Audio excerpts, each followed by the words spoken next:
Hey there, hi everybody. It's Simone over here. He's going to be presenting his work on Amiga music. Yeah. So take it away, Simone. Yeah. Ready. Yeah, I said on the, okay, I said in the thing that it was about oud, but to avoid any misconception, those are not what you're looking for. This oud is a completely different one. So, who am I? Named Simone Bernacchia, I'm from Italy, and I live here in California. It's been the last 20 years. I've been having experience when first I came from a ZX Spectrum. Then in '88 I got my first Amiga 500. Later on I bought also 1200. They are all in Europe right now. They miss me. They probably need some love. The 1200 need to be recapped. The 500 need probably a new floppy, Gotek, and a lot of stuff. I hope I learned something the last 6 years that I was working with all the tools that I'm using right now, especially to, this is, I do pro-tracker music, especially for retro game. I also had the occasion to do music for other platforms, like in example a couple of like open source game. One that is kind of famous but not, is called Rockbox, that is like a Mega Man clone. There are two versions of it.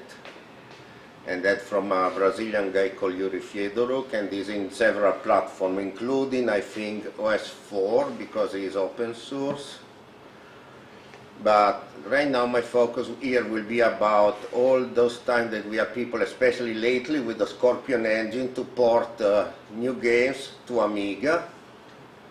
And that entails a lot of things. Number one, at least the old ports, there was not a problem. People did not have a say because usually they were just produced, they were delivered by the company that did the port. So we're talking about the US Gold, Ocean, and another culprit is Activision. And so they were usually made, a lot of ports were made like in kind of hurry. Musicians didn't have too much time to do their job, or at the time there were no tools to like download assets, music and stuff. It was, as far as I hear, it was mostly done with either they borrowed the arcade machine and people play there, or they either do it even from just watching a tape of the game. So you can understand why a lot of ports, they were like definitely not good, I would say.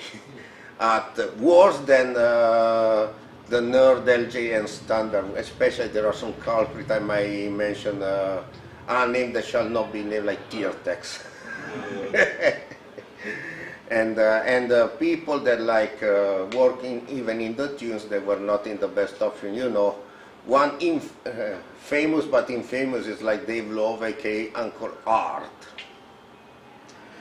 I used to despise all the music that he take, but now after a while that I work in this thing, I understand what he had to go through.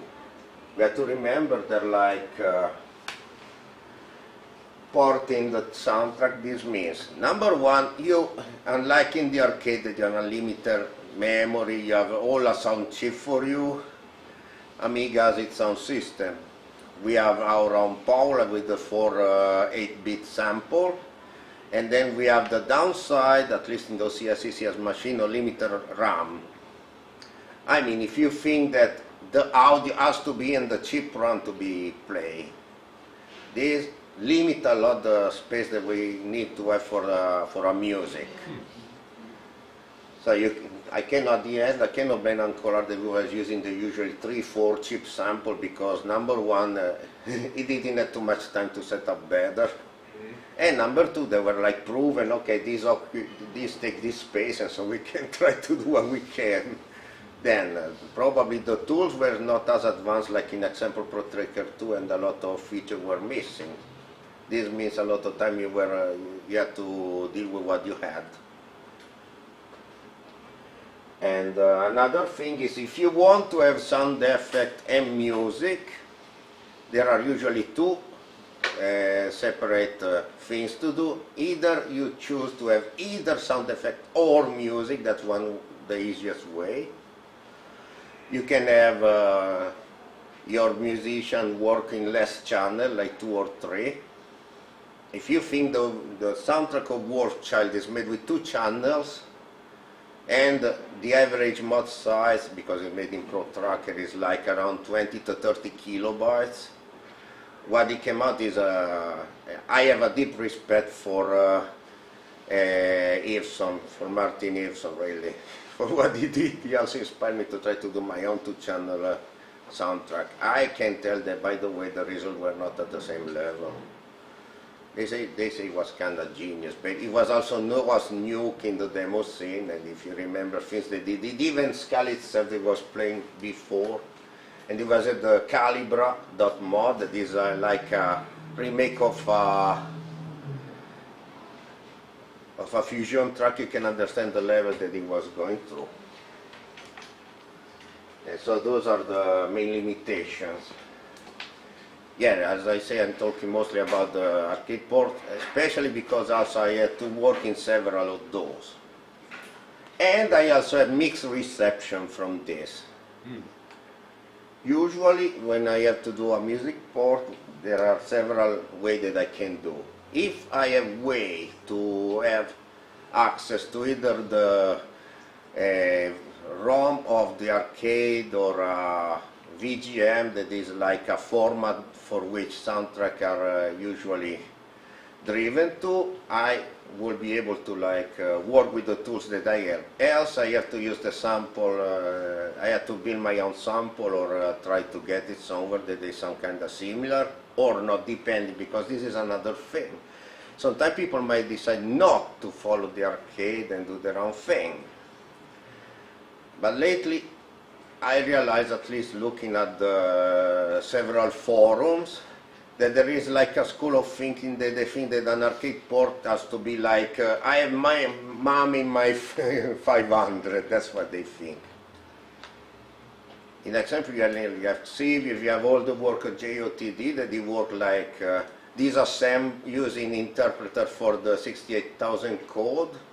And I have number 9, that is another musician that he do a lot of the music. I did one for Bagman, I did a port some time ago for him. And I was using my own sample. Another one that I did was Wonder Boy. In this case, I had Tony Sanchez did provide me a sample of one of the square fonts, and therefore that's why one of the reasons that it sound a little bit better than usual. And there is another thing there is another thing that usually happen for the soundtracks, and that is a YMMV. Means some people like it, some people don't. It's when you add something of yours to the track. You still have to work on the track. You cannot do a full one-to-one unless you use some kind of scripting.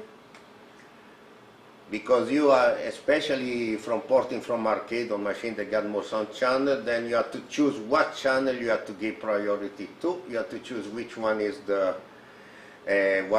what you have to relevance to. You have to also, without, especially if you use less channel than usually for the soundtrack.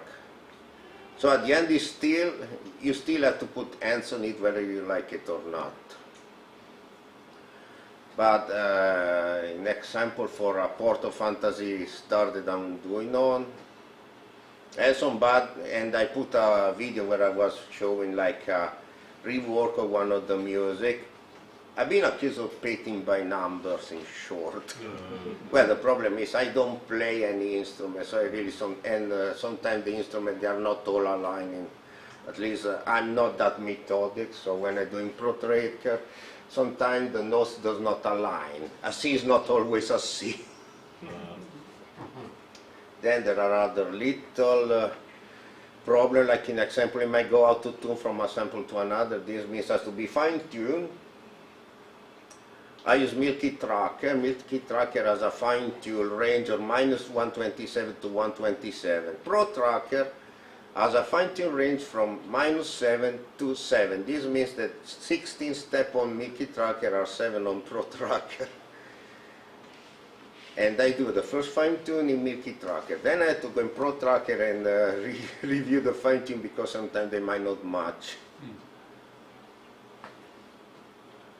So let's go to the good stuff. I'm showing some of the tools that I'm using here to work. That might be for the soundtrack, might be for the sound effects. Because sometimes I have to also take care of the sound effects. When I'm lucky, they're built in the VGM or they're part of the ROM and I can just do a graph from MAME or from one of the players. If not, I had to try to rebuild it on Pro Tracker, like using all basic primitives there and try to rebuild the sounds. And one of the tools that I have here is a Wave Studio. This is also one of the tools that sometimes I use in the past to grab samples, because it's a kind of Swiss knife for audio. Might not be exactly updated. The version that I have is for XP. A lot of software that I have is also because this is my main computer, but I also have a small netbook that still runs Windows XP that I usually take around when I want to work. That's the one that I usually take around, but this time I have some software that I know don't work there, so I will bring it to you here. And he allowed me to do batch conversion. He allowed me to read the sound fonts and extract the samples, and also SFZ and SF other relative formats from sound fonts, so with plugins, so that I can extract the audio. And I can do batch processing on the, like in example, the samples that I generate, so that I can convert in EFF and then put it down 8-bit mono and probably even a certain sample rate. So it's helpful to do this kind of batch processing things. Then we have, of course, Milky Tracker. That is my tracker of choice. And this is the tracker where I restarted to do music on 2007. After a while I was a bit in a hiatus when I bought my Power Mac. There was no decent tracker on it, besides one that was called Player Pro, but the interface is so different from Pro Tracker that it was kind of confusing to do music there. So when I was doing music, I was still using Pro Tracker on Amiga when I had the occasion. And so I started to use Milky Tracker. What I like about Milky Tracker, number one, is compatible with mods. And also with is a fast tracker compatible. Number two is multi-threading, meaning I can have more songs open at once, and that can help me to have a workflow and to work on more songs at once if I go in workaholic mode. Then another option is lately they also add in the newest version more scripting that can help you, like it can interface with SOCs.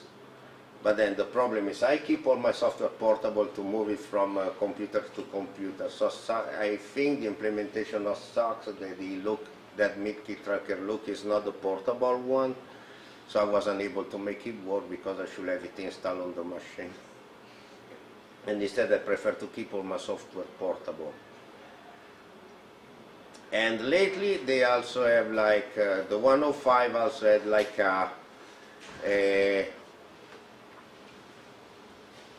in short, it will generate sample randomly if you give them the chance to. So to like, and they might be there for creativity, but I don't use that version too much because there had some problem about the numeration. It came out that sometime he wanted to do decimal numeration in the pattern rather than hexadecimal.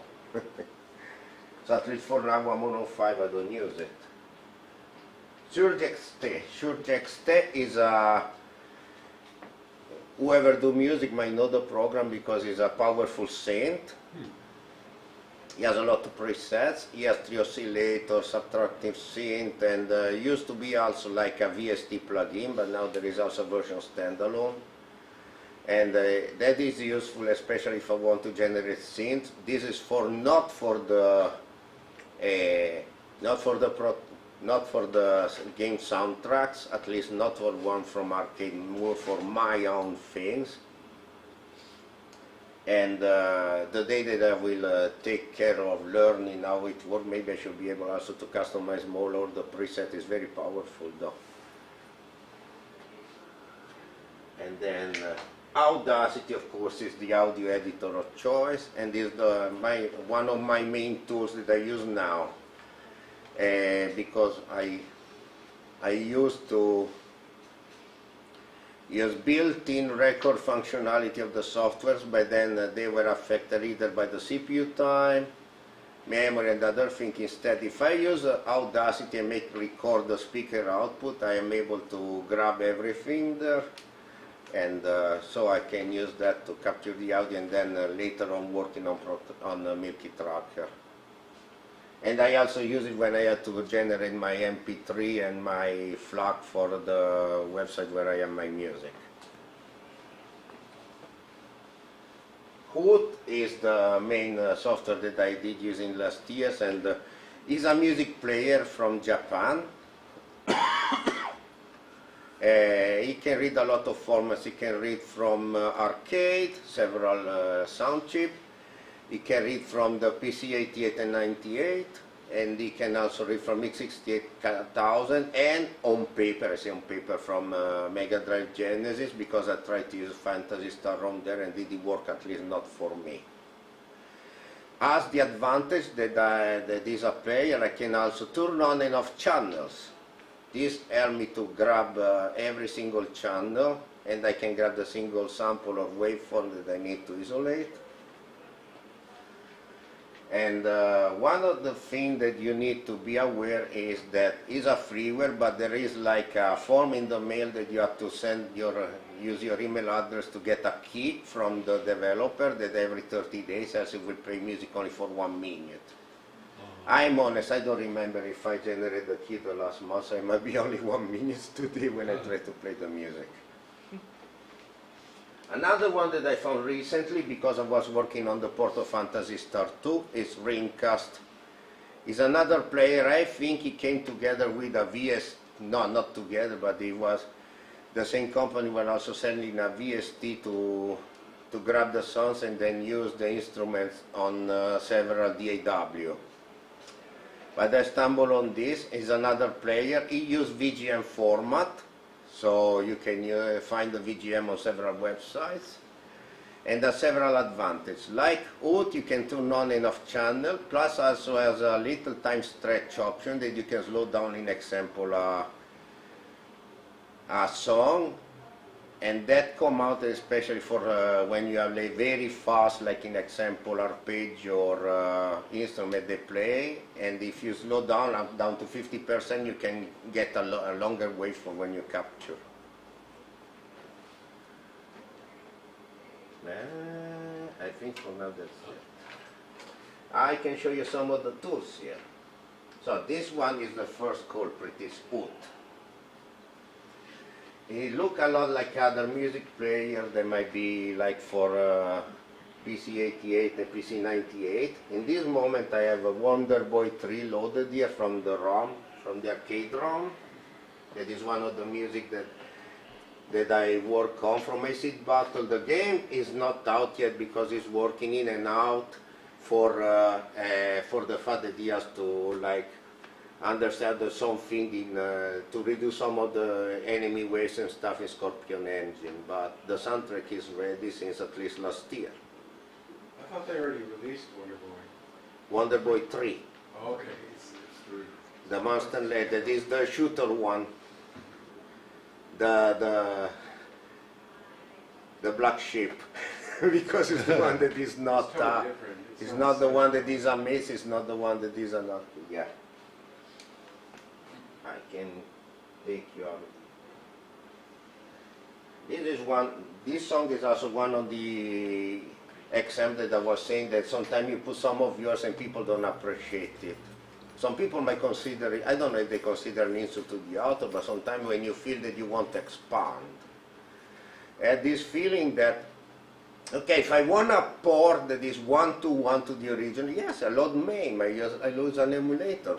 On Amiga, I had this tradition that people sometimes they do like extra port. I have to remember the following soundtracks. The Ghosts and Ghost, okay, the game was, forget about the game, but the soundtrack was incredible. The way they did do some of the music. Actually, is known following soundtracks, saved in Amiga and other games, a lot of crap that instead was unusable. So this is an example of the music from the last level. And I can also show you how like could turn on and off the channels.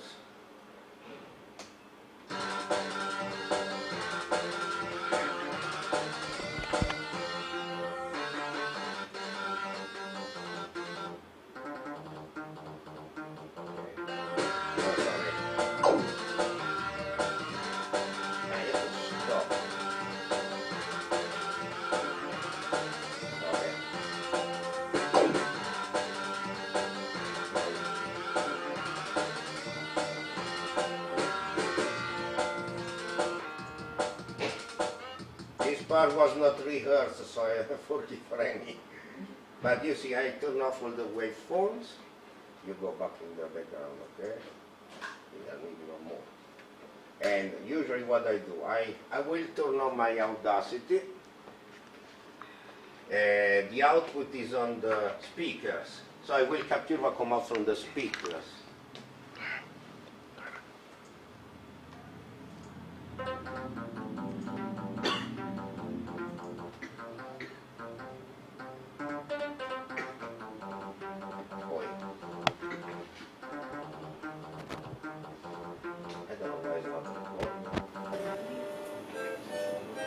Probably I need to cut a little bit on the phone. Yeah, this probably.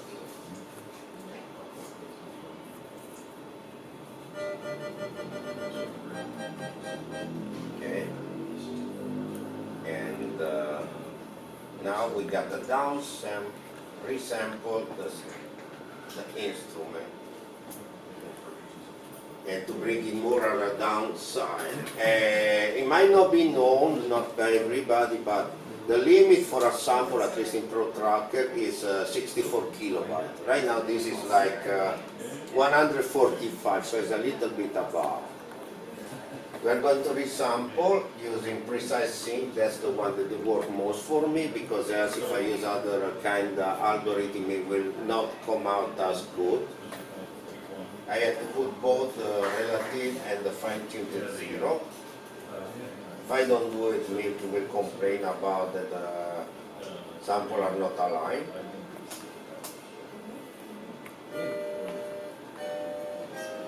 This one is good, it came out good. Sometimes when the sound is bigger or is kind of have a lot of acutes, I might need to go to a lower sample rate.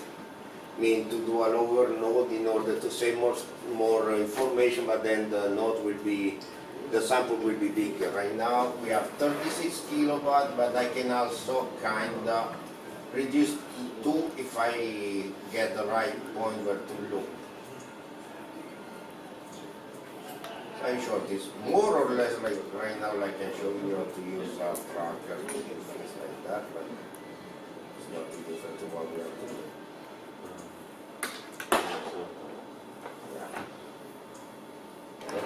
Get in the look in the right point. This means avoid the dreaded click.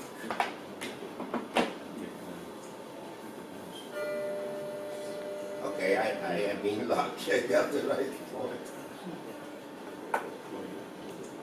and I can cut all the rest. And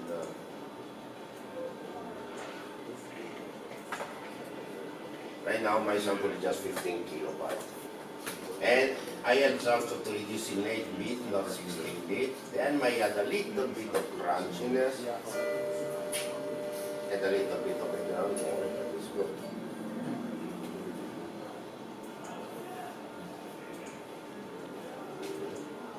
Now this I can show you.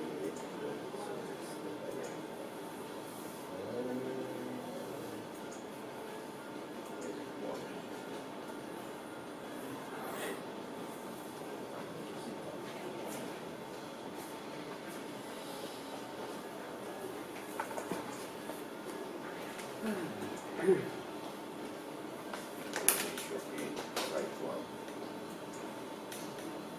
first is the command control version that was from the Genesis, and this was like the 6-channel version. I had to reduce it to 3 channels in order to also have sound effect in the game. This means I had to do a selective choice of what were the sample, as I was talking about what's supposed to do, what sample. This one is kind of big because 81 kilobyte. Also because due to the fact that the people from the Phantasy Star fans, they want something that is more similar to the original rather than an reinterpretation. Because as I did an old version before, there was like let me find it.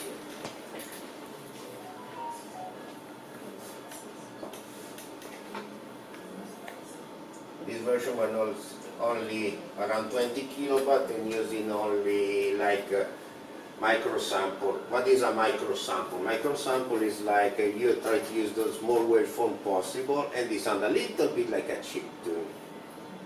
And this was made because at least at the beginning the target size, the target format was supposed to be an Amiga 500, but then later on the developer realized that I cannot fit everything in a 500, not with the Scorpion engine.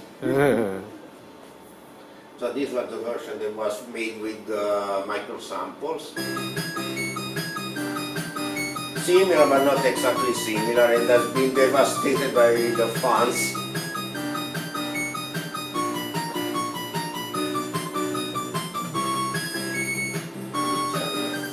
And this instead is the version that I made using the samples from Primecast and all adapted.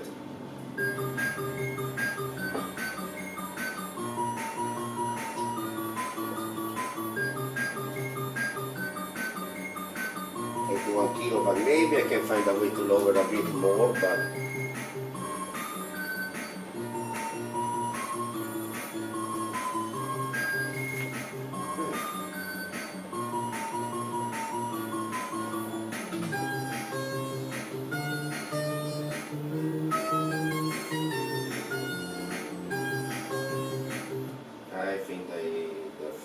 I think one of the samples might need some more work again.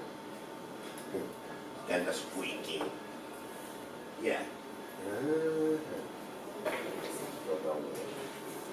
I was talking about also the sound effects. The fact that I tried to find any way to try to grab the sound effect from Phantasy Star game, but they were not in the VGN, so I had to rebuild it. Where is it? Oh yeah. How do I rebuild sound? How do I rebuild sound effect? The hard way, I had to try to redo it in ProTracker using the nodes, very fast thing, and grab and capturing the wave file. I think, yeah. Example, that one was when you choose one of the thing, choose one of the options. I think when you get here. And then when you come out, you have to step that you let out. Those are all made with simple waveform, like shift, and it's like your video around. Yes, yeah.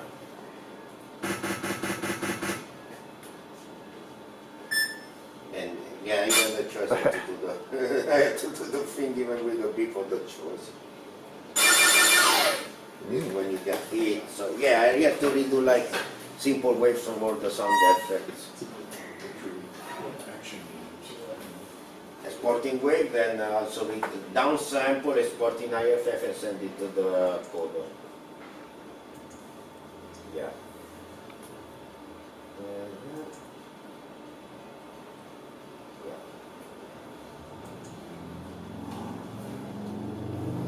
Then when I don't have to worry about like in example, Wonder Boy 3 is using the software, try to use the software mixer for the sound. So I didn't have to worry about saving one channel. I used 4 channels, and the result was much better. And you hear it at the beginning when I was trying to capture the song there. And this is what came out. Oh yeah, this one has some addition because I had a little bit of a headline and everything. But yeah.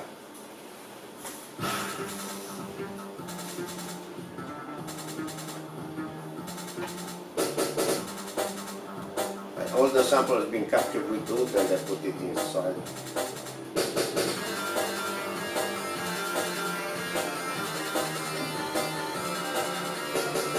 And by the way, this is one of the most underrated boss songs of the 80s at least. Not too much people know it. Yeah. Same author, this also made other songs, like if an example, Working Psychic 5 arcade and other arcade that were pretty good as a soundtrack. And yeah, so this is most of the work that I did so far, at least for the arcade port. And yeah, I'm working also in other stuff. I like an example right now, there is like one Dungeon Explorer, made one a French guy where sounds are very ambient. I try to go very ambient with that one because also the name Tulu Project, you can understand, you cannot go too light with that one. There is one game from Italian people that is called Red 41. It was a kind of Shadow of the Beast clone, but it's mixed between post-nuclear and science fiction theme. When they announced the remake, it also happened that the mod Ashes for Doom was going around, so I thought this is a good style that I can use. I decided to go very Carpentierish with that one. You know, very Joe Camper style, like Escape from New York, very simple way. Yeah, I have a song from that one. And problem is right now the project at least is in limbo, so.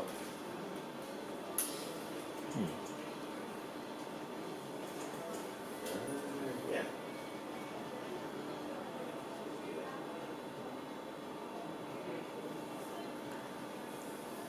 Yeah, this is one of the songs that was there. Oi. Yeah, you know. Lot of sample, a lot of yeah. And this is like 3 channels. I try to keep 3 channels for the sound effect. But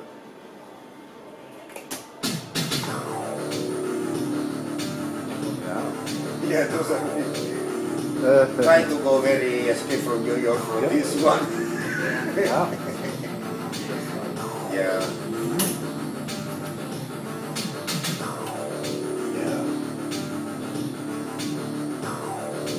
At least usually my approach when they ask me to do the soundtrack of a video game, I ask, you have any video, you have anything, and I watch the game, I watch the video, I try to get the mood from the game, and then I write down. Sometimes I even record on my phone first. I have no idea. I write down, okay, this is the track for I wanted to do this bass line. Yeah. Yeah. Well, thank you for listening to my intervention. If anybody has questions, I'm ready here. You mentioned the Scorpion engine. What is that? It's been more made by Eric Hogan. That might be known because, at least from the Amiga people, because recently what he do a remake of Giana Sister together with Sakiris. They change all the graphics and make it look more modern. He did a couple like laser games. They, like in example, it was one was Street, I forgot the name, Street. The other one was Time Girl and ported to Amiga using an engine. So that one is like a laser game, not in the style of the Genesis, but a decent one using all the video track from the laser game. I told him, please, do Cobra Command. I want to do the Cobra Command. I love that. He says it's a bit tough because it's not usually a laser game. You have also the control of the helicopter, but yeah. And so he started to work at the time at the game called Alarcity. It was like between a Zelda and a platformer. I compared it with just theories on that, but then the toolkit became something separate that is building on Unreal, and yeah, Unreal Engine, sorry, Unity. That's a big blunder, don't confuse. And this one is like a game kit. You can build all your things, insert your asset, is mixing together with other tools like Retro Animator that allow you to put together several sprites, so to have a motion rather than use frames, oh my god, I forgot the name of the map editor. Is the most important map editor now, and so it can generate runtime for Amiga, for Genesis, also for Neo Geo, and I know experimental there was also Pico 8, and he is considered to do other platforms. Several games I came out with that. Some also make some still, like in example, there is a guy that I'm helping together with Sakiris for the soundtrack that is doing Rastan port. And then there was somebody that is an Italian guy tried to redo Ghost and Goblins more for Aga. And the engine is powerful. Even Phantasy Star is made for with the Scorpion engine, and in fact it kinda hit all the possible limits that it has so far, because we were limit of factors, and then for the variables that we came up for something that is like I cooperate with the coder that is Italian to have that. For that we came up from some idea, like in example using strings to store values. You know, every single thing you read the ASCII code and you have the value there rather than have all the variables there. Like all the 8-bit time that you have to use the bytes. So, and in short, that engine is very versatile, even if and is continuously developed, and a lot of people being able to do good stuff with that. And I think is starting to make waves also on the Genesis community. As European, I should say Mega Drive, but they are both. And from Neo Geo, because they allow you to generate stuff for the Neo Geo. Okay, Neo Geo is a bit easier, but yeah.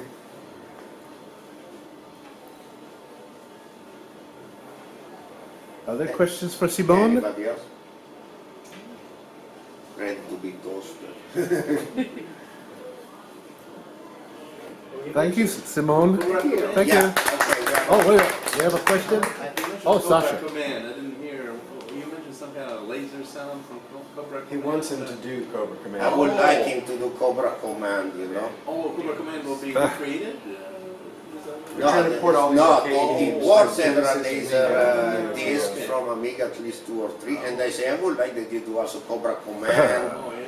I would like Ashen Villa, Don Kick, so there are a lot of games that are not too popular. I would like to see. Somebody did Xevious, right? We've got Xevious running over here. It's awesome. Yeah? And there's a Xevious that runs on an Amiga. Yeah, that is Oh, JOTD. okay, that one's That's on 12. that's just a raster. That's not a laser. He's talking about laser disc games. Oh, They're I porting see. like Okay. so Yeah. say like Super Don Quixote, Badlands. Badlands was a laser disc game too, not to be confused with the Badlands. That's the video game. But and he also is talking about doing like Cobra Command, which is they made a Cobra Command that was not a laser disc game, not to be confused. Not that. It's I'm talking the about the Day cool East one. version that runs on a laser. Ah, okay. That's cool though. You're Yeah. replicating all that. No, I don't replicate that. I just work on the music. Yeah, well, Since I walked in about halfway through your presentation, when did you get started with all of this? Like in the 80s? Or, Well, I had my 500, and before I had the ZX Spectrum. okay.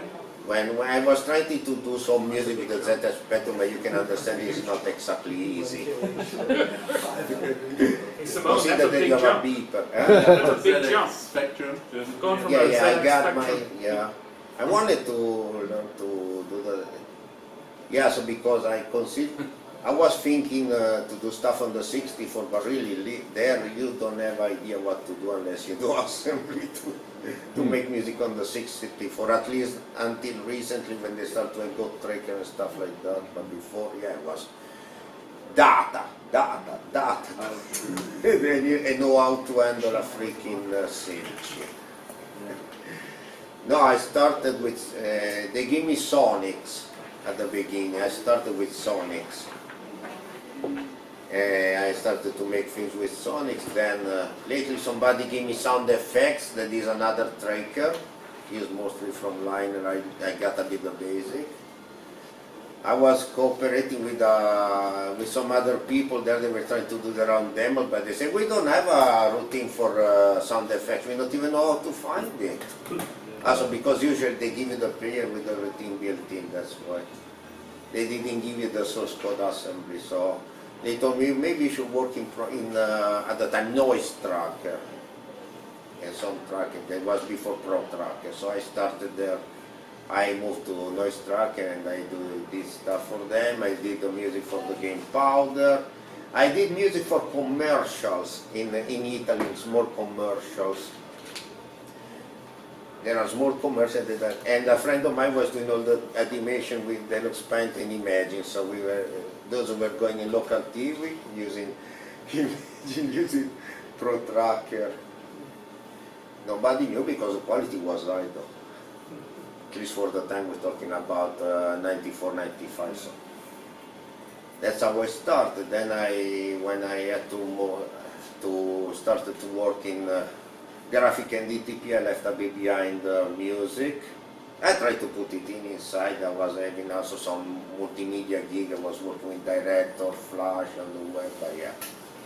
And then later, when I moved in the States, I was looking for a way to release tests. I found a Milky Tracker, I downloaded.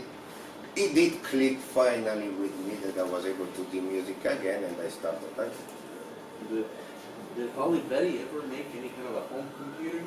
Yeah? Did Olivetti make any kind of a home computer? I remember they did the M20. So If you're talking about proprietary, not DOS, it was using base MS-DOS, but was having its own hardware, I think, its own operating system. That was a big Then they also relabel a lot of it, like the Thomson, it was the PC-128, yeah, but really proprietary computer, not. Unfortunately, I would have liked to.